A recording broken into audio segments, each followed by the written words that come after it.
नमस्कार, आप देख रहे हैं एचआर न्यूज। और आज हम जो चर्चा करेंगे वो चर्चा करेंगे शहर की व्यवस्था को लेकर के अब रेवाड़ी की एक जरूरत हो गई है कि इसमें बदलाव होना चाहिए और रेवाड़ी का चौड़ाकरण होना चाहिए, क्योंकि रेवाड़ी के सर्कुलर रोड पर जिस तरीके से जाम लगता है और कहें लोगों को परेशानी का सामना करना पड़ता है। आज इसी मुद्दे पे हम बात करेंगे। और ये जाम क्यों लगता है? जाम लगता है हॉस्पिटलों की वजह से, बैंकों की वजह से और निजी जो स्कूल है रोड के ऊपर उनकी वजह से, और कई सारे बड़े बड़े संस्थान हैं उनकी वजह से जाम लगता है। और इस जाम की समस्या से कैसे निजात पाया जाए, क्योंकि ट्रैफिक लगातार बढ़ता जा रहा है। और पहले कहें कि 2 दशक पहले जो स्थिति थी, आज वो स्थिति शहर की नहीं है। शहर सिकुड़ता जा रहा है और निर्माण लगातार होते जा रहे हैं, एक के बाद एक हॉस्पिटल खुलते जा रहे हैं, चाहे सर्कुलर रोड हो, रिहायशी क्षेत्रों, तमाम जगह समस्याएं हैं। उसी में चर्चा करेंगे, क्या कोई मास्टर प्लान लाना चाहिए इन हॉस्पिटलों को, बैंकों को बाहर यानी कि शहर से किया जाए। और हालांकि बहुत सारे हॉस्पिटल जो है उन्होंने अपना यहाँ से छोड़ करके और बाहर आउटर में अपने हॉस्पिटल खोले और बहुत सारे हॉस्पिटलों का काम चल रहा है। और ज्यादातर हॉस्पिटलों के पास पार्किंग नहीं है, कुछ एक हॉस्पिटल है जिनके पास अपनी पार्किंग है। तो इस समस्या पे बात करेंगे। बैंकों के पास पार्किंग नहीं है। तमाम लोग पैनल में मेरे साथ जुड़े हुए हैं और मैं सभी का परिचय करा देता हूं। हमारे साथ पंचनद के जिला अध्यक्ष हैं केशव चौधरी जी, और साथ के अंदर है हमारे पास बीडी अग्रवाल जी हैं जो पत्रकार भी हैं, और कहें कि जो सड़क सुरक्षा अभियान जो चलता है उसके अंदर ये उसके उप प्रधान भी रहे हैं पहले, और हरीश यादव एडवोकेट जी हैं। इनसे भी जानेंगे कि कानूनी क्या हो सकता है। और साथ के अंदर है वार्ड नंबर 2 से पूर्व पार्षद विनय यादव जी, उनसे भी चर्चा करेंगे और बड़ा विस्तार से जानेंगे, क्योंकि पार्षद रहे हैं, समस्याएं शहर के अंदर बड़ी है। तो इसी समस्या पे बात करेंगे, क्या शासन प्रशासन इस समस्या को लेकर के सजग है? बहुत सारे नेता चुनाव लड़ने की तैयारी में है, क्या उनके पास इस चीज को लेकर के कोई रीजन है कि शहर का सौंदर्यकरण होना चाहिए? सबसे पहले बीडी जी मैं आप ही के पास आता हूं, क्योंकि आप पूर्व प्रधान रहे हैं और आप अच्छी तरह से जानते हैं कि ट्रैफिक की समस्या क्या है और पत्रकारिता भी करते हैं। तो एक बार आपसे जानना जरूरी है, क्या जो हमने समस्या बताई है क्या वाकई ये शहर के लिए समस्या है? मोहनलाल जी, आपका बहुत बहुत स्वागत। आपने जो है बहुत ही अच्छा मुद्दा उठाया है, क्योंकि शहर के अंदर जो ये पार्किंग की व्यवस्था है ये बहुत बुरी तरह से खराब हो चुकी है। तो हम ये कहेंगे कि जो हमने भी खूब सर्वे किया है और मीटिंगों में भी ये बात रखी गई थी कि शहर की पार्किंग जो है वो जितने भी संस्थान हैं इनके पास अपनी पार्किंग होनी चाहिए, मगर कभी किसी को कोई नोटिस नहीं दिया गया है, क्योंकि ये काम नगर परिषद का है। नगर परिषद ये देखिए छोटी दुकानें होती है, उनके बड़े बड़े नक्शे पास हो जाते हैं, मगर ये नक्शे कैसे पास हो जाते हैं और क्यों हो जाते हैं ये बड़ा सोच का विषय है। नगर परिषद चाहे तो एक भी नक्शा पास नहीं हो, क्योंकि कानून में भी ये प्रावधान है कि भाई अगर आपने हॉस्पिटल बैंक खोलना है तो आपको पार्किंग देनी होगी। सरकार भी बार बार इस बात को कह रही है, मगर उसके बाद भी नगर परिषद इस बात पे बिल्कुल ध्यान नहीं दे रही है। और शहर के अंदर जाम की व्यवस्था इतनी खराब हो चुकी है, लाइटें खराब पड़ी हैं, कूड़ा करकट पड़ा रहता है जगह जगह। शहर में सफाई नाम की व्यवस्था नहीं है, लाइटें खराब पड़ी है, करोड़ों रुपए लाइटों पे खर्च करे जा चुके हैं, मगर उनको चलाने वाला कोई नहीं है, वो खराब पड़ी है, कोई देखने वाला नहीं है। तो ये सब बातें हैं। आपने बहुत अच्छा मुद्दा उठाया है, बाकी सभी के विचार जानेंगे।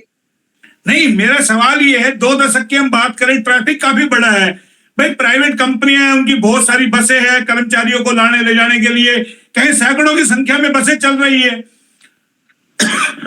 देखिए उनका एक बार टाइम शेड्यूल, 4 पहिया वाहन कहे आज हर घर में हो गया। रोड के ऊपर लोग सर्कुलर रोड पे खड़ा करके चले जाते हैं, और हॉस्पिटल में जो मरीज आता है या जो उसके परिजन आते हैं उनके व्हीकल हो गए, तो पूरा जमावड़ा सा लगा रहता है। आम आदमी ऐसे में जाए तो कहां जाए? और जो नाले बनाए उन पे कब्जे हो गए, रोड पर गाड़ियां खड़ी रहती है, नगर परिषद के पास कोई टोकचन गाड़ी नहीं है, ट्रैफिक पुलिस के पास कोई व्यवस्था नहीं है। आपको यही बार बार कह रहा हूं कि जो पहले भी ये बात हुई थी कि स्कूलों की जो बसें हैं वो सारी एक साथ छूटती है, लगभग सबका एक टाइम होता है, उस वक्त सड़क के ऊपर जाम लग जाता है और वही टाइम कंपनियों का होता है। कंपनियां भी बावल और मानेसर की इतनी कंपनियां हैं जिनकी सब बसें यहाँ से जाती हैं।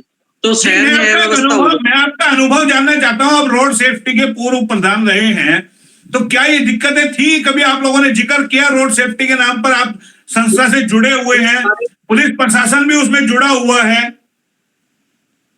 सर मैं वही आपको बता रहा हूँ कि इसमें कई बार इस बात का मुद्दा उठा है, लेकिन बात आती है कि पॉलिटिकल, जब भी इसमें कहीं ना कहीं फिर कोई पॉलिटिकल चीजें आ जाती हैं और उसके बाद ये ठंडे बस्ते में चली जाती है। क्योंकि इसको अब शहर को या तो चौड़ा किया जाए, जो सड़कें हैं उसको चौड़ा किया जाए। अब चौड़ा करने का जो मादा जिसमें होगा वही कर पाएगा, बाकी कोई नहीं कर सकता। क्योंकि यहाँ के जो राजनेता हैं, वो ये जो व्यापारी हैं या राजनेता से मिले हुए हैं, वो फोन कर देते हैं, अधिकारी चुप बैठ जाते हैं। चाहे आप भाड़ावास गेट का मामला ले लो, वो कभी तोड़ने का मुद्दा हुआ, कभी उसको ठीक करने का मुद्दा हुआ, वो आज भी ऐसा ही पड़ा हुआ है, उसमें पीपल का पेड़ खड़ा हुआ है। तो कहने का मतलब ये है कि कोई व्यवस्था में सुधार नहीं हो रहा है। इसके लिए तो जिस व्यक्ति में पेशेंस होगा, जो व्यक्ति चाहे वो अधिकारी हो चाहे वो राजनेता हो, वो इसको अपने वोट बैंक की चिंता ना करे, अधिकारी अपनी कुर्सी की चिंता ना करे, वो इस काम को कर सकता है। ठीक है, आपने बात रखी। केशव जी, आप तो शहर के नागरिक हैं और आप बड़ी पैरवी करते हैं, तो कहें नहीं कि सरकार को ये सब कदम उठाने चाहिए, मुख्यमंत्री जी को आदेश करने चाहिए, भाई रेवाड़ी का चौड़ाकरण हो, सर्कुलर रोड पर खुला खुला हो, ये तमाम हॉस्पिटल हैं जिनके पास पार्किंग नहीं है, बैंक है, स्कूल है, या फिर एक संसाधन कहीं ना कहीं होना चाहिए। आम आदमी कैसे ट्रैफिक चलाए यहाँ पर? मोहनलाल जी, सबसे पहले मैं आपको बता दूं, बहुत ही बेहतरीन मुद्दा आपने उठाया है। इसको काम करने के लिए ना कोई भी अफसर, देखिए हमें याद आ रहा है 91 से और 95 का टाइम, कैप्टन अजय सिंह यादव जी समाज कल्याण मंत्री थे, जेल में मंत्रालय मंत्री भी उनके पास था। उसी समय रेवाड़ी के शहर के अंदर डीसी आए थे रामनिवास जी, और रामनिवास जी ने जो रेवाड़ी शहर के लिए जो काम किया था, उस काम की तारीफ ही नहीं मोहनलाल जी, वो उस समय के दुकानें या रोड चौड़े जो किए गए थे, वो आज भी लोग उनको याद करते हैं। मैं बीडी भाई की इस बात से बिल्कुल सराहना बात करना चाहूंगा, जो उन्होंने मुद्दा भी उठाया, सही की बात कह रहे हैं वो, कि कहीं ना कहीं राजनीति जब बीच में आ जाती है, जनप्रतिनिधि जब बीच में आ जाते हैं, उस समय भी उनका तबादला कराने में, मैं आपको बता दूं मोहनलाल जी, कैप्टन अजय सिंह ने उनका तबादला करा दिया कि लोगों में चर्चा ये आ गई थी कि रामनिवास जी डीसी है और रेवाड़ी से इलेक्शन ना लड़ जाए।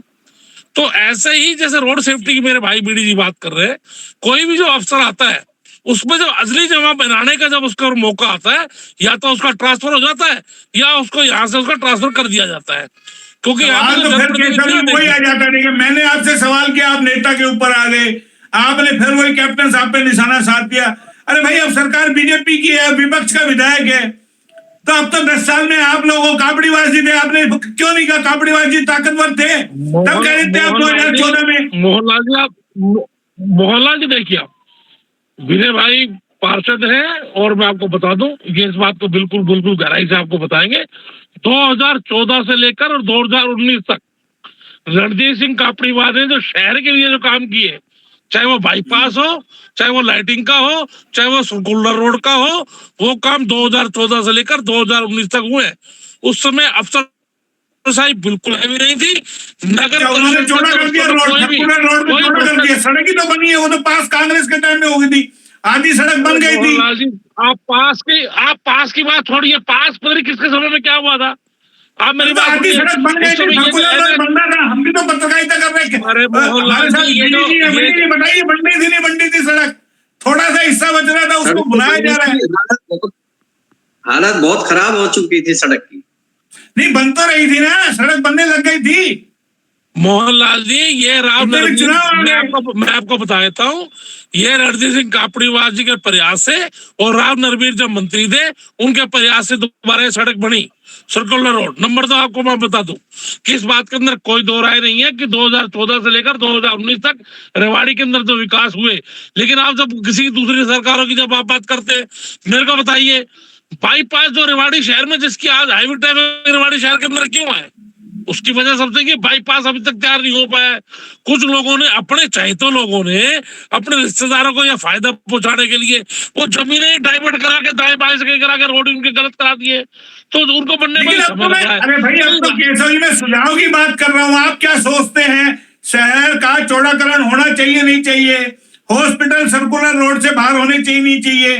कई सारे हॉस्पिटल बाहर गए हैं आउटर में, उन्होंने बढ़ा लिया, वो परेशान थे, मरीज आते थे, तंग होते थे, तो दिक्कत हुई। कई सारे हॉस्पिटल में नाम किसी का लूंगा नहीं। मोहनलाल जी, बिल्कुल शहर के अंदर जो इस समय व्यवस्था है, बड़े बड़े हॉस्पिटल बाहर जा रहे हैं, इस बात के अंदर कोई दो राय नहीं है, उनको बाहर भी जाना चाहिए। लेकिन वो हॉस्पिटल जो भी बाहर जा रहे हैं, जो भी तैयार हो रहे हैं, वो भी वो नगर परिषद के हिसाब से तैयार नहीं हो रहे हैं। नगर परिषद का वो उनका नक्शा कुछ और है, पार्किंग उनके अंदर व्यवस्था नहीं है। आपको मैं बता दूं कि मॉडल टाउन को आप देख लीजिए। आप मॉडल टाउन के अंदर अभी जो नई सरकार की जो पॉलिसी आई है, उसके अंदर ये आया है कि 12 फुट रोड छोड़कर, 12 फुट रोड से ज्यादा रोड उसको होना चाहिए। कम से कम 50 से 40 फुट की पॉलिसी है, लेकिन लोग फिर भी नगर परिषद में दुकानें पास कर रही है। एक जीता जाता नमूना आपने अभी देखा होगा, हिंदुआ स्कूल की जो दुकानें जो है, जो जिसका भी सीएम फ्लाइंग ने सील करा है, वो वहां पर गाड़ी पार्किंग करने की तो बात छोड़िए, 2 गाड़ी एक साथ खड़ी नहीं हो सकती है। 12 फुट के ऊपर वो दुकानें बना दी ये हिंदू स्कूल ने सिर्फ पैसे इनकम सोर्स के लिए। नगर परिषद का जिम्मेदार है। लोग अपने बारे में नहीं सोच रहे, लोग अपने बारे में सोच रहे कि चल हमारी कमाई हो जाए बस। चलिए, आपने बात रखी। देखिए, हमारे साथ और भी पैनल में लोग हैं। वकील साहब सुन पा रहे हैं? जी मोहनलाल जी। अब आप बताइए, आप तो एडवोकेट है, शहर के बासिंदे हैं, यहाँ जन्मे होंगे, रेवाड़ी आपका क्षेत्र है, तो अब नहीं लगता कि एक जरूरत है, वक्त है, सरकार को इस पे कदम उठाना चाहिए? सर्कुलर रोड है, मॉडल टाउन है, किस तरीके से व्यस्त हो गया। आप एक पैदल नहीं चल सकते सर्कुलर रोड पर, बाजार में आप नहीं घुस सकते, तो नहीं लगता है कि इसका चाहिए एक रोड मैप अब बने नए तरीके से, या हमारे जनप्रतिनिधियों ने कोई रोड मैप है, या चुनाव लड़ने वाले बहुत सारे उम्मीदवार हैं मैदान में, उनके पास कोई विजन रीजन कोई है? सबसे पहले तो मोहनलाल जी, मैं आपका धन्यवाद करना चाहूंगा कि आपने एक धरातल के मुद्दे को, ज्वलंत मुद्दे को, जो मेरी और आपकी समस्या नहीं है, ये आम पब्लिक की समस्या है, उसको आपने उठाया। दूसरा, आपने मुझे इस लायक समझा कि बड़े भाई केशव चौधरी जी, बीडी अग्रवाल जी वरिष्ठ पत्रकार, बड़े भाई हमारे विनय जी जेलदार जी पूर्व पार्षद, इनके सानिध्य आपने मेरे को प्राप्त कराया। थोड़ा जोर से बोले, थोड़ा सा जोर से बोले, थोड़ा सा पीछे हो जाए, आपका चेहरा कट गया, थोड़ा सा पीछे हो जाए, बस हिलाए नहीं मोबाइल को जी। दूसरी बात रही मोहनलाल जी शहर के मुद्दे की, तो अतिक्रमण की समस्या शहर की सबसे बड़ी समस्या है। मैं पूछना चाहूंगा कि जितनी भी कंपनीज की बसें हैं जो रेवाड़ी के अंदर, जिनके पिक एंड ड्रॉप के स्टेशन बनाए हुए हैं सर्कुलर रोड के ऊपर, तो क्यों ना इनको बाहर कर दिया जाए। दूसरा, जितनी भी हॉस्पिटल सर्कुलर रोड के ऊपर है, इनको एनओसी कौन देता है जब इनके पास पार्किंग की सुविधा नहीं है, ना इनके पास फायर ब्रिगेड के वगैरह की, वो जो भी आग वगैरह की जो आगजनी घटनाएं होती हैं, आप देखते हैं, आपके माध्यम से हमें कई बार दिखाई देता है कि अभी पीछे हुंडई के शोरूम में आग लगी, तो इनको एनओसी कौन देता है? क्या इसमें सरकार की जिम्मेदारी नहीं है? जो नगर परिषद है, क्या उनकी जिम्मेदारी नहीं बनती कि भाई इनको एनओसी किस आधार पर दी जा रही है? आप देखें, अंबेडकर चौक का हाल देखें, धरोड़ा चुंगी का हाल देखें, झज्जर चौक देखें, नाई वाली देखें, जिन हॉस्पिटलों का काम मरीज को बचाने का है, वहां तक पहुंचने में मरीजों को घंटे लग जाते हैं। क्यों? क्योंकि इन्हीं की पार्किंग ना होने की वजह से रोड पे जाम लगा रहता है, घंटों लोग मरीज जाम में फंसे रहते हैं, जो जिससे अगर 5 मिनट पहुंचने से पहले अगर उसकी जान बच सकती है, उसकी जाम की वजह से वो 2-2 घंटे नहीं पहुंच पाता। तो ये जिम्मेदारी मोहनलाल जी किसकी है? ये जिम्मेदारी सरकार की होनी चाहिए। नगर परिषद ने की चेयरमैन जो हमारी पूनम यादव जी हैं, जब इन्होंने चुनाव लड़ा, उससे पहले इन्होंने इनका जो मैनिफेस्टो देखे आप कि हम ये कर देंगे, हम वो कर देंगे, उनमें से कितनी सुविधाएं सरकार यहाँ शहर को मिली? आप बताएं मेरे को, आप तो वरिष्ठ पत्रकार हैं। अरे भाई, पत्रकार तो आवाज उठा रहे थे कि आप लोग, तमाम लोग जो आते हैं पत्रकार पे उंगली उठाते हैं। अरे भाई, वकील जनप्रतिनिधि नहीं है, वकील नहीं है, शहर का बासिंदा, हजारों की तादाद में वकील है, बाहर का आपका प्रधान आवाज उठाए शहर के लिए। केशव जी है, बीडी अग्रवाल जी, हम तो आवाज उठा ही रहे, तभी तो हम बैठे हैं। मोहनलाल जी, ऐसा नहीं है कि वकीलों ने आवाज नहीं उठाई है। वकीलों ने पहले से इस नगर परिषद के खिलाफ कई याचिकाएं दायर कर रखी है, चाहिए आप गौवंश के मामला हो, तो आप देखिए, चाहिए आज ही मैं एक न्यूज देख रहा था जिसमें स्वच्छता में रेवाड़ी को 258वां रैंक मिला है, जो कि पिछली बार 140वां था। तो आपको गर्व नहीं होता? आपको गर्व नहीं होता आपकी रेवाड़ी इतनी तरक्की कर रही है? मोहनलाल जी, गर्व तो मेरे साथ साथ हम सभी को होना चाहिए। जिस हिसाब के ये आंकड़े सरकार के आ रहे हैं हमारे सामने, तो गर्व नहीं, हमें तो शर्म आती है इस चीज के ऊपर कि एक छोटा सा शहर जिसकी 1 लाख आबादी से ऊपर के शहरों का सर्वे हुआ है, जिसमें रेवाड़ी 258वें रैंक पे है। ये बड़ी शर्मनाक बात है। जो सरकार ये वादे करके, जो चेयरपर्सन हमारी थी, ये मैनिफेस्टो लेके आई थी कि हम रेवाड़ी को मतलब एक बहुत ऊपर तक ले जाएंगे, स्वच्छता के आधार पे हो, चाहे सुरक्षा के आधार पे हो, चाहे आप ये लगा, अभी रेवाड़ी अगर आप सर्कुलर रोड का चक्कर लगा के आएंगे तो आपको सर्कुलर रोड जो कि मात्र 4 से 5 किलोमीटर है, उसमें कम से कम 2 घंटे लग जाएंगे आपको। जी, आपका मोबाइल हिल रहा है, बार बार आप फ्रेम हिला रहे हैं हमारा, थोड़ा सा मैं एक बार, हाँ थोड़ा सा एक साइलेंट होकर बैठ जाए। अब एक बार बात कर लेते हैं, जो पार्षद रहे हैं विनय यादव जी, वो क्या सुझाव देते हैं, क्योंकि जाहिर है इस पे हम लगातार डिबेट करेंगे, चर्चा करेंगे। आज हमने एक पहला एपिसोड शुरू किया है, शहर के मामले को लेकर के ज्वलन समस्या है और इसके लिए मास्टर प्लान आना चाहिए, सरकार को सोचना चाहिए, नगर परिषद को सोचना चाहिए और शासन प्रशासन को सोचना चाहिए, क्योंकि जाहिर है बहुत ज्वलंत मुद्दा ये जो हमने पकड़ा है कि किस तरीके से, क्योंकि आज जब हम सर्कुलर रोड पे गए, देखा किस तरीके से लोग गाड़ियां खड़ी कर जाते हैं और ट्रैफिक पुलिस उन गाड़ियों को नहीं हटवा पाती। हर नाके के ऊपर ट्रैफिक पुलिस खड़ी है, लेकिन अफसोस ये वो भी क्या करे, जो आए वो रोड पे गाड़ी लगा के चला जाता है। आज हर घर में गाड़ी हो गई, हर घर में व्हीकल हो गया, तो वो जाएगा कहाँ, कैसे चलाएगा, या घर में रखने के लिए। विनय जी, आप तो पार्षद रहे, क्या इसके लिए नगर परिषद ने कभी कदम नहीं उठाया? प्रस्ताव कोई पास हुआ था कि भाई ये हॉस्पिटल है, बैंक है, ये बाहर जाए, क्योंकि आप मॉडल टाउन में देख लीजिए, बैंक हॉस्पिटल देख लीजिए मॉडल टाउन में, सर्कुलर रोड पे, पूरे सर्कुलर रोड पे आप, जैसा भी इन्होंने बताया वकील साहब ने, कि 2 घंटे आपको लग जाएंगे 4 किलोमीटर के रोड पे। मोहन जी, सबसे पहले तो मैं आपको बताना चाहूंगा, अगर नगर परिषद जो भी नक्शा पास करती है, वो जो नक्शा पास किया जाता है उसके अनुसार कोई भी नक्शा पास कराने वाला अपनी बिल्डिंग बाय लॉज के हिसाब से नहीं बनाता है, क्योंकि नक्शा पास जो होता है उसके अंदर फाइल अलग जाती है और जो मौके पर जो स्ट्रक्चर तैयार होता है वो बिल्कुल उसके विपरीत मिलता है। कॉमर्शियल एक्टिविटी जहां भी होती है उसके नक्शे की डेवलपमेंट चार्ज की फीस ली जाती है, तो उसके अंदर भी क्राइटेरिया है। कॉमर्शियल प्रॉपर्टी आप कहीं बना रहे हैं तो रोड से कितनी दूर वो होनी चाहिए, छज्जा आप रोड पे निकाल सकते हैं या नहीं निकाल सकते हैं, आप कितना कॉम्प्लेक्स डुप्लेक्स है, ट्रिप्लेक्स है, या किस काम के लिए बना रहे हैं। अगर आप हॉस्पिटल बना रहे हैं तो हॉस्पिटल का जो बेसमेंट का नक्शा पास होता है वो उनके नक्शे में पार्किंग होती है। मगर सबसे बड़ी दिक्कत क्या होती है, जब वो काम चलता है पार्किंग वो नहीं बनाते हैं हॉस्पिटल वाले, और कई हॉस्पिटल वाले तो क्या करते हैं शुरू के अंदर पार्किंग छोड़ देते हैं, जब कंप्लीशन उनकी हो जाती है तो उसके बाद उस बेसमेंट को अपने ओटी के लिए, अपने पेशेंट्स को देखने के लिए, वेटिंग रूम के लिए, स्टोर के लिए, इन चीजों को वो इस्तेमाल करने लग जाते हैं धीरे धीरे। और नगर परिषद के जो कर्मचारी होते हैं वो उनको नोटिस भेजते हैं, मगर क्या घालमेल बीच में होता है, क्या राजनीतिक दबाव आता है या कोई पैसे का लेन देन होता है, उसके बाद वो कार्रवाई वहीं रुक दी जाती है या रोक दी जाती है। सबसे एक फैक्टर तो ये हो गया ये। दूसरा, सर्कुलर रोड पे हॉस्पिटल बने, संस्थान बने, वो कोई नहीं रोक सकता, नगर परिषद भी नहीं रोक सकता, ना हम निजी, क्योंकि जिसकी जिस प्रॉपर्टी जो कॉमर्शियल रोड है उस पे आप कॉमर्शियल एक्टिविटी हर तरह की कर सकते हैं, मगर उसमें हम फाउंडेशन क्या कर सकते हैं, जो हमारा बिल्डिंग बाय लॉज क्या कहता है, म्युनिसिपल लॉ क्या कहता है, और ट्रैफिक पुलिस को भी अधिकार है अगर रोड पे जिनके भी व्हीकल खड़े हैं वो उनके चालान काट सकते हैं, उनको इंपाउंड कर सकते हैं। तो खाली एक महकमे से काम नहीं चलेगा, ट्रैफिक पुलिस का सामंजस्य और नगर परिषद की सख्ती जब दोनों एक साथ होंगी तो इस पे कंट्रोल हो सकता है। अब व्हीकल रोड पे क्यों खड़े होते हैं, अब आपको बताऊं, मैक्सिमम हॉस्पिटल्स के पास पार्किंग नहीं है, क्योंकि जो पार्किंग का जो उनका बेसमेंट था वो उन्होंने अपने अदर यूज के अंदर इस्तेमाल करना शुरू कर दिया है। हॉस्पिटल के जब बेसमेंट बनता है तो मान के चलिए रोड से कम 4 या 5 फुट वो ऊंचा बनता है रोड लेवल से, क्योंकि उसका वेंटिलेशन देना पड़ता है। जब वो 4 या 5 फुट ऊंचा बनता है तो हॉस्पिटल की एंट्री का जो रैंप बनता है वो रोड पे कम से कम 10 फीट तक आ जाता है, तो उस पे भी संज्ञान लेना चाहिए।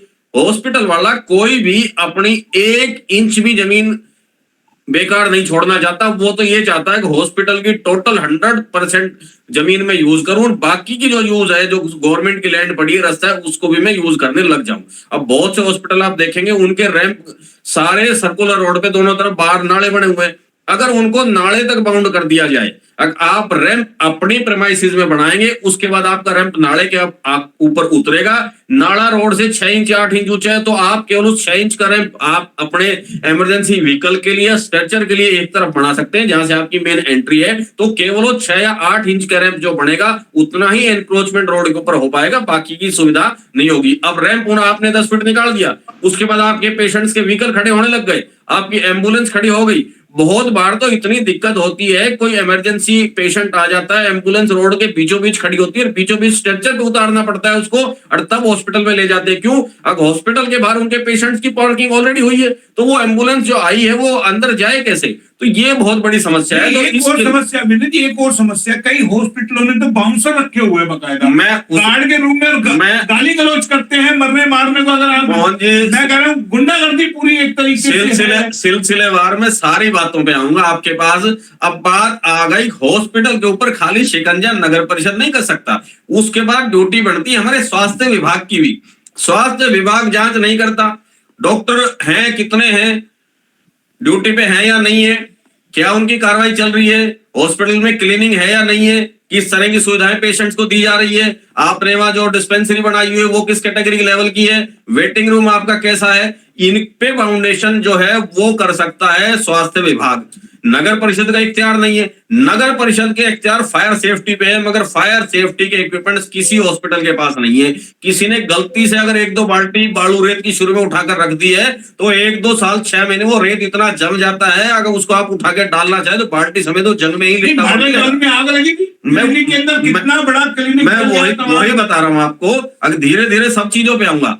अब किसी ने भी मल्टीप्लेक्स अपना कॉम्प्लेक्स बनाया, सर्कुलर रोड में बनाया, कहीं भी बनाया, अब उसको पावर सप्लाई हैवी चाहिए होती है। अब हैवी पावर सप्लाई की उसकी लाइन अलग से जाएगी, पर सबसे बड़ी दिक्कत क्या आएगी, अब वो इतना बड़ा हॉस्पिटल कहीं भी बनाएगा या मल्टीप्लेक्स बनाएगा या अपना कोई भी संस्थान बनाएगा, उसके ट्रांसफार्मर जो मिलेंगे वो रस्तों पे खड़े मिलेंगे। अरे जब आपको निजी अपनी सप्लाई एक्स्ट्रा चाहिए तो आप उस ट्रांसफार्मर के लिए भी आप निजी जगह में अपनी जगह ट्रांसफार्मर के लिए छोड़ दिए ना, ताकि वो ट्रांसफार्मर आपकी जगह में लगे और पब्लिक को उसका खामियाजा ना भुगतना पड़े, दिक्कत ना हो। अब ये एनक्रोचमेंट का एक साधन और बन गया। अब ट्रांसफार्मर हॉस्पिटल के बाहर या बड़ी बिल्डिंग के बाहर या किसी बैंक के बाहर या डुप्लेक्स या ट्रिप्लेक्स या मल्टीप्लेक्स के बाहर लग गया, तो उस ट्रांसफार्मर की आड़ में और एनक्रोचमेंट हो गया। तो एक सिलसिले से नहीं हो रहा, कई तरह के प्रचार तो ये हॉस्पिटल वाले ऐसे करते हैं, मल्टीनेशनल हॉस्पिटल, और 2 कमरे में हॉस्पिटल चल रहा है ना, उनके पास नर्सिंग स्टाफ है ढंग का, मतलब यानी कि जो स्वीपर वही सुई लगा रहा है। बहुत सारे हॉस्पिटलों में तो आप कहेंगे तो पढ़ा लिखा नर्सिंग स्टाफ ही नहीं है, उसको किस तरीके से, चलिए वो तो ठीक है, स्वास्थ्य विभाग का काम है, लेकिन सवाल ये कि शहर अब चौड़ा होना चाहिए नहीं होना चाहिए, क्योंकि आज जरूरत है। सर्कुलर रोड की जो स्थिति है या बाजार की जो स्थिति है, क्योंकि आबादी लगातार बढ़ती चली गई, 10-20 साल पहले बहुत सारे हॉस्पिटल निकले हैं, बहुत सारे हॉस्पिटलों ने आउटर में बनाया है, नाम तो हम किसी का लेंगे नहीं, लेकिन बहुत सारे हॉस्पिटल बाहर निकले हैं, उन्होंने बनाया कि परेशान थे, उन्होंने अपनी जिम्मेदारी को समझा। अम्बेडकर चौक पे आप जाइए, कैसे जाम लगा रहता है, यानी कि आप 2 घंटे तक रोड क्रॉस नहीं कर सकते, 100 व्हीकल वहां पर खड़े हैं। और इसके अलावा बहुत सारी दुकानें ऐसी होगी जिन्होंने चाहे गाड़ी को डेकोरेशन करना और रोड के ऊपर ही लगा के गाड़ी को डेकोरेशन करना है। तो इस तरीके के कारोबार जो है कहीं नहीं, जैसे डेयरियों को बाहर निकाला गया, पशु डेयरी को बाहर निकाला गया, इस तरीके से इन पे भी प्रशासन कुछ कदम उठाए। मोहन जी, पशु डेयरी हो गए या उद्योग धंधे हो गए, उनके ऊपर एनवायरमेंट वाले जो पोल्यूशन डिपार्टमेंट है वो कंट्रोल कर सकता है, निकाल सकता है कि आप यहाँ गंदगी नहीं कर सकते। बाकी जो दुकानें चल रही हैं, हॉस्पिटल, आप इन पे अलग तरह की सख्ती कर सकते हैं, क्योंकि ये एक जरूरत की चीज है। सर्कुलर रोड पे भी हॉस्पिटल होने चाहिए, आउटर में भी होने चाहिए और जगह भी होने चाहिए। नहीं ऐसा हो इनका ऑफिस बन जाए, बस खाली यहाँ पर भाई एडमिट हो जाए, भाई कोई आया कोई छोटा नहीं हो सकता। कई चीजें हैं जो चिकित्सा के क्षेत्र में अगर आप राय, सबकी अलग अलग राय मिलेगी, पर क्या है मैं आपको बताता हूँ। सबसे पहले तो आप पूरे सर्कुलर रोड पे आप डिवाइडर बना दीजिए सेंटर के अंदर। जब पूरे सर्कुलर रोड पे डिवाइडर आपका बढ़ जाएगा पूर्ण रूप से, और डिवाइडर जो बने वो कम से कम 1, 1.5, 2, 3 फुट ऊंचा बनना चाहिए, और छोटा डिवाइडर बने जो 6 इंच या 1 फीट की जगह ही हमारी बीच की कंज्यूम करे, ज्यादा जगह ना घेरे। जब डिवाइडर सेंटर के अंदर बनेगा तो निर्विरोध आना और जाना ट्रैफिक का रहेगा। और अगर दूसरा ट्रैफिक कोई रोड के ऊपर खड़ा है और उसके अलावा कोई और पार्किंग करना चाहेगा तो जो गतिरोध होगा तो उसको हटाना पड़ेगा, और ट्रैफिक पुलिस को भी उसके लिए सक्रिय रहना पड़ेगा। अगर वो लगातार यहाँ पेट्रोलिंग करे, जिनके व्हीकल रोड पे खड़े हैं उनके चालान कटेंगे जब सख्ती होगी, जब ये कंट्रोल में आएगा। और एक बड़ी बात, आप पानीपत में जाइए, आप रोड पे खड़ी नहीं कर सकते। और मैं बीडी जी आपके पास एक बार आऊं, आपको नहीं लगता आधे से ज्यादा हॉस्पिटल तो किराए के अंदर चल रहे हैं, जिनके पास अपनी खुद की बिल्डिंग भी नहीं है?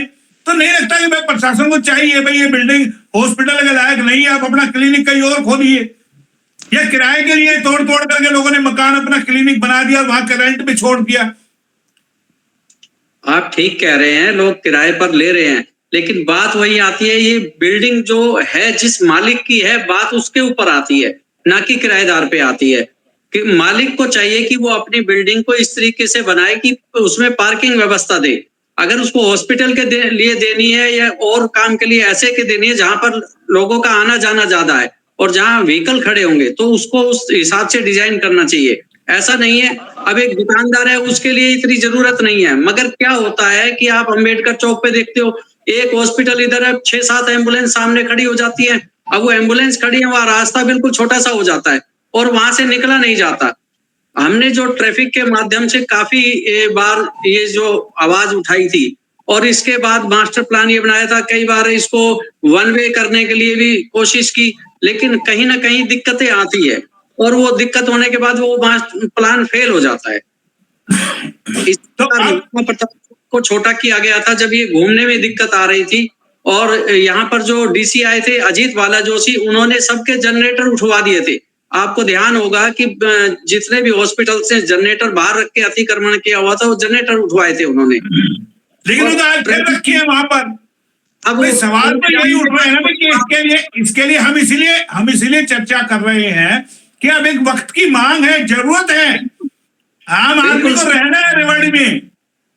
हम ये नहीं कह रहे कि हमारे कारोबार से दिक्कत नहीं है भाई, अब वक्त की मांग है, आप अपना हॉस्पिटल कहीं ऐसे खुले में खोलिए ताकि मरीज जल्दी से पहुंच सके, ट्रैफिक व्यवस्था सुचारू हो। भाई जितने मरीज जाएगा सर्कुलर रोड पर वो हॉस्पिटल में, उतने तो जाम के अंदर ही खेल जाएगा। किसी को अटैक आ गया, किसी को लेके जाना है सर्कुलर रोड पर, तो कहां जाएगा वो? बात आपकी दुरुस्त है। उसके बाद भी देखिए, मान लो नगर परिषद ने फुटपाथ भी बनवाए थे, जब डीसी के आदेश हुए थे तो फुटपाथ भी बने थे, लेकिन वही है, फुटपाथ ना के बराबर है, क्योंकि उन पर लोगों ने सामान रख के अतिक्रमण कर रखा है। अब वो जनता फिर वही नीचे आती है पैदल चलने के लिए, वही ट्रैफिक अट जाता है।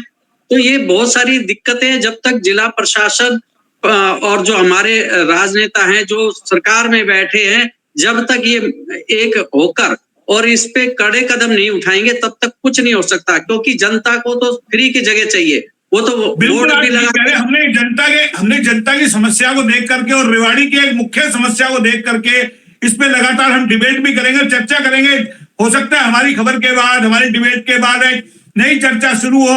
केशव जी, देखिए मैंने जो पैनल बनाया है इसीलिए बनाया, इसमें हमने एडवोकेट भी लिया है, पत्रकार भी हमारे साथ है, और कहें जिस तरीके से रोड सेफ्टी के ये पूर्व उप प्रधान रहे हैं और पार्षद भी रहे हैं नगर परिषद के, और आप खुद शहरवासी पंचनद के जिला अध्यक्ष भी हैं, माडा टाउन में आप रहते हैं, और राजनीति की आप हमेशा बीजेपी की पैरवी करते हैं। तो अब तो आप सीएम साहब से कहिए कोई ऐसा मास्टर प्लान लेकर के आए, आपकी तो बहुत चलती है, सीएम पीएम से आपका सीधा संपर्क है, सारे तमाम नेताओं से आपका संपर्क है, भाई अपने जनप्रतिनिधियों को कहिए।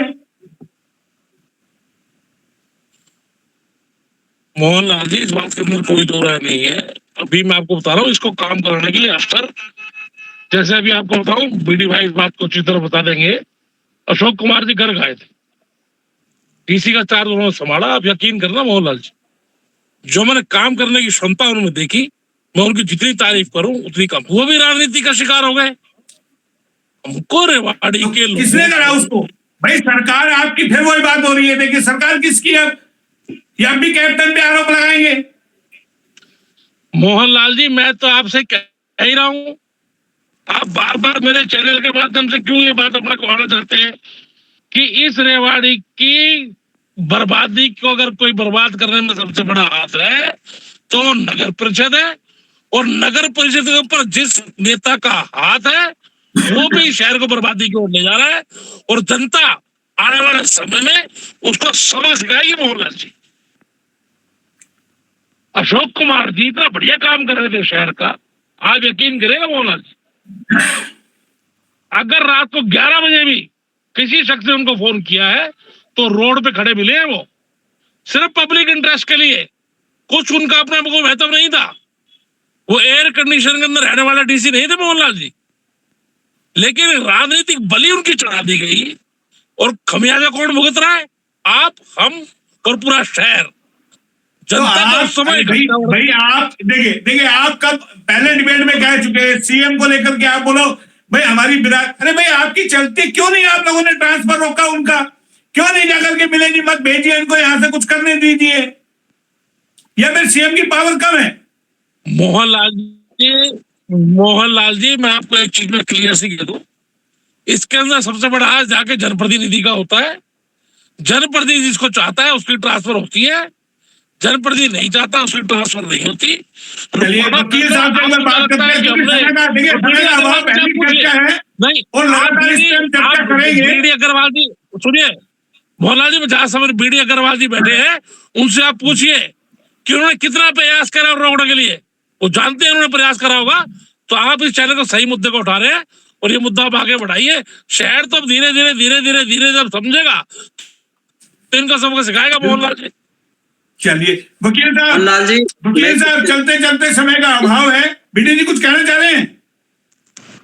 मैं ये कहना चाह रहा हूँ 2009 में मैं ट्रैफिक में काम कर रहा था, जब से हमने एक मांग रखी थी कि यहाँ पर एक क्रेन होनी चाहिए, और आज तक वो क्रेन नहीं खरीदी गई है, क्योंकि क्रेन होगी तो उसको कहीं ना कहीं जो व्हीकल है उनको उठाया जा सकता था, लेकिन करोड़ों की मशीन खरीद के नगर परिषद ने रखी है सफाई अभियान की, जी बिल्कुल ठीक, बना तो हुआ है, मगर अगर वास्तविक क्रेन ले आएंगे तो फिर काम करना पड़ेगा, काम तो करना ही नहीं है ना, किसी की इच्छा ही नहीं है, मन इच्छा नहीं है। वकील साहब मोहनलाल जी, आप तो वकील हैं, नहीं लगता आपके ज्यादा जवाब देंगे शहर के लिए, आप आवाज उठाएं, तमाम अपनी बार में बात करें और वकीलों को साथ लेके चले। जैसे दिल्ली के अंदर बहुत सारे वकील देखिए अलग अलग मुद्दों पे लड़ाई लड़ते हैं, तो आप लोग क्या कर रहे हैं? मोहनलाल जी ऐसा नहीं है कि वकीलों ने इस मुद्दे को नहीं उठाया है, हमारे वरिष्ठ जो अधिवक्ता हैं उन्होंने भी कई याचिकाएं नगर परिषद के खिलाफ, गौवंश का मामला हो चाहे, वो तो मैंने सुन लिया, लेकिन अब जो मैंने टॉपिक जिस पे हम बात कर रहे हैं, आपका सुझाव क्या होना क्या चाहिए?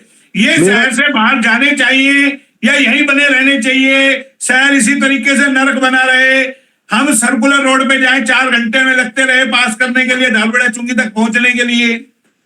देखिए मोहनलाल जी, मैं एक तो एसपी साहब से विनम्र निवेदन करना चाहूंगा, तो ये आज हजारों की संख्या में ऑटो रिक्शा और रिक्शा जो रोड पे सर्कुलर रोड पे चल रहे हैं, इनका कोई ऐसा समाधान करे, इनके डे फिक्स किए जाए। दूसरा, जो हॉस्पिटल्स हैं जो सर्कुलर रोड के ऊपर है, मैं नगर परिषद से भी निवेदन करना चाहूंगा कि इनके खिलाफ सख्त एक्शन हो। अगर इनके पास पार्किंग की सुविधा नहीं है तो इनको बाहर शिफ्ट किया जाए। तीसरा सुझाव मेरा ये है कि जितनी भी कंपनीज की बसेज हैं उनका जो पिक एंड ड्रॉप का सेंटर है वो सर्कुलर रोड से बाहर बनाया जाए।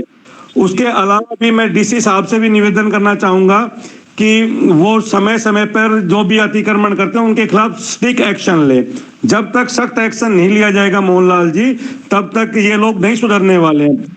आज नगर परिषद है जो इसके नाम पे, अतिक्रमण के नाम पे खाना पूर्ति कर देती है। एक दिन जाते हैं, किसी का एक जो गरीब आदमी होते हैं उनका सामान उठा के रख लेते हैं, कल किसी की अप्रोच आ जाती है, उनका सामान वापस कर दिया जाता है।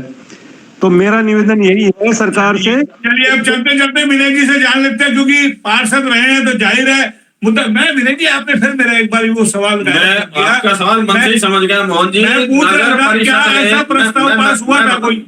नगर परिषद में प्रस्ताव की नहीं, ऊपर से एक बार आदेश आए थे और नगर परिषद ने हॉस्पिटल वालों को बड़े, इनको सबको नोटिस दिए थे। बैंक की जो बड़ी बड़ी बिल्डिंग सर्कुलर रोड पे पड़ी हुई सबको नोटिस दिए थे। होटलों को भी दिए थे एनजीटी की ओर से। वो एनजीटी की तरफ से दिए गए थे, नगर परिषद की तरफ से गए थे। जिनको भी नोटिस दिए गए थे उनके 1 महीने तो सरगर्मी थोड़ा बहुत दिखी थी। अब कुछ कार्रवाइयों पर किस वजह से, अब इंटरनल क्या हॉस्पिटल वालों की या बड़े बिल्डिंग ओनर्स की नगर परिषद के साथ क्या सेटिंग हुई, क्या लेन देन हुआ, या क्या कोई राजनीतिक दबाव आया, उसके बाद इस मुहिम को ठंडे बस्ते में डाल दिया गया। अब सबसे बड़ी बात क्या है, नगर परिषद का जिस तरह से जो भी बिल्डिंग का जो नक्शा पास है, सर्कुलर रोड पे वो बिल्डिंग ओनर है, उनके खिलाफ उनको कोर्ट के अंदर कार्रवाई करनी चाहिए।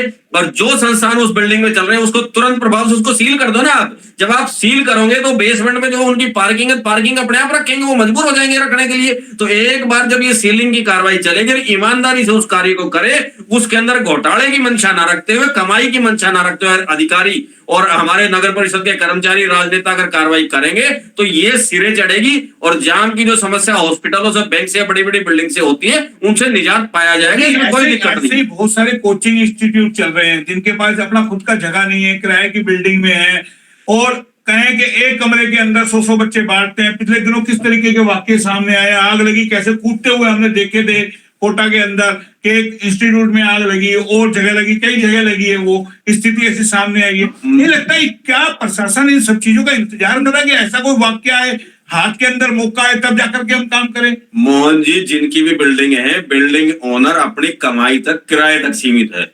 वो ध्यान नहीं देता है कि उस संस्थान में क्या चल रहा है, कैसे चल रहा है, कैसी व्यवस्था है। उसने बिल्डिंग किराए पे, लीज पे दे दी, उसके बाद हर महीने उसको रेंट आ रहा है, वो वहीं तक सीमित रहता है, वो ज्यादा उसमें नहीं आना चाहता। कोई तो बिल्डिंग खोलते होते क्राइटेरिया है आपके पास। जब बिल्डिंग ओनर के खिलाफ कार्रवाई होने लगेगी ना, बिल्डिंग आपकी है, आपकी देखरेख में गलत गतिविधि चल रही है या दिक्कत परेशानी आ रही है, जब बिल्डिंग ओनर के खिलाफ कार्रवाइयां होने लगेगी, नोटिस जाने लगेंगे, तो अपना आप समस्या के समाधान होंगे।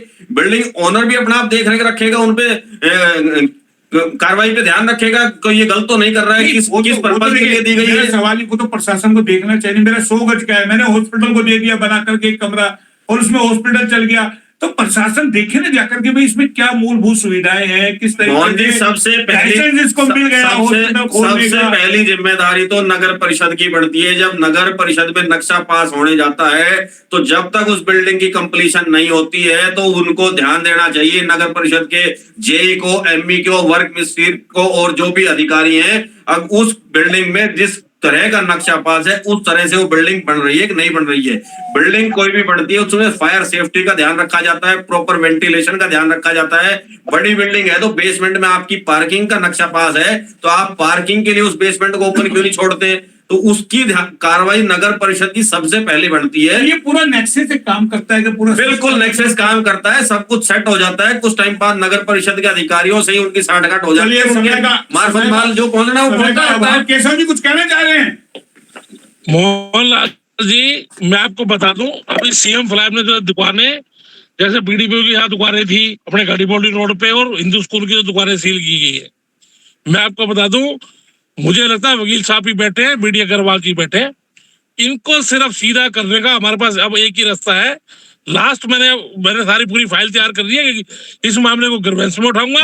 अगर ग्रीवेंस में मामला ये ढंग पे ग्रीवेंस ने इस पर कार्रवाई नहीं की तो आप लोगों के सहयोग से, वकील साहब भी है, इसको बिल्कुल हाई कोर्ट के अंदर मैं पब्लिक इंटरेस्ट में एक लिटिगेशन लगाऊंगा और 100% इसमें कार्रवाई होगी। कि मेरे को यही लगता है लास्ट रास्ता हमारे पास यही है।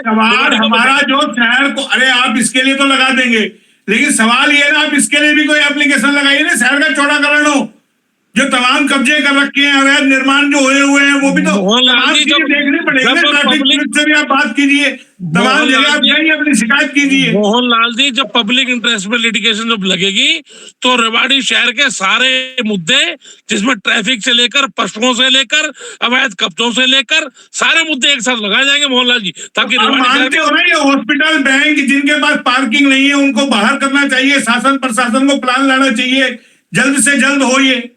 बिल्कुल बिल्कुल मोहनलाल जी, बिल्कुल सही मुद्दा उठाया आपने। वकील साहब अंत में कुछ कहना चाह रहे हैं? मोहनलाल जी, मैं आपके माध्यम से केशव चौधरी जी को एक आश्वासन देना चाह रहा हूं, अगर ये मुद्दा ये उठाते हैं, चाहे वो यहाँ इस कोर्ट का हो चाहे हाई कोर्ट का हो, तो मेरी तरफ से मैं इनको आश्वासन देना चाह रहा हूं कि मैं इनकी पूरे तहे दिल से फ्री ऑफ कॉस्ट इनकी पैरवी करूंगा। जो भी मदद मैं इनकी कर पाऊं मैं वो करने के लिए तैयार हूं। और मैं शहर की शुरुआत एक अच्छी हुई है, वकील साहब ने भी कह दिया और पत्रकार तो चलन से लिख ही रहे हैं तमाम, ठीक है ना, तमाम आप लोग जुड़े। और ये एक ज्वलंत मुद्दा है, जाहिर है शहर की बड़ी समस्या है और वक्त की मांग है, तो हम ये चाहेंगे जल्द से जल्द ये हॉस्पिटल, स्कूल और ये जितने भी बैंक वगैरह हैं इनको नोटिस दिया जाए, भाई आप बाहर अपना शिफ्ट कीजिए, ताकि लोगों को निजात मिल सके उस जाम से, ट्रैफिक व्यवस्था से जो खराब है। तो तमाम आप लोग मेरे साथ जुड़े, बहुत बहुत धन्यवाद। फिर आएंगे नए अपडेट के साथ, नए कोई मुद्दे के साथ, लेकिन इस मुद्दे पे हम लगातार अपडेट लेते रहेंगे और बातचीत करते रहेंगे। ये पहला एपिसोड था जो शहर की ज्वलंत मुद्दा को हमने पकड़ा है और इसको लगातार डिबेट पे डिबेट हम इसकी करेंगे और भी शहर के प्रबुद्ध लोगों से जानेंगे और शासन प्रशासन से भी उम्मीद करेंगे, नगर परिषद की चेयरपर्सन से भी उम्मीद करेंगे वो इस मुद्दे पे अपनी बात रखे कि शहर से बाहर जाने चाहिए। कब तक ये होगा, इस पर किस तरीके का संज्ञान लिया जाएगा। फिलहाल आप तमाम लोग जुड़े, बहुत बहुत धन्यवाद।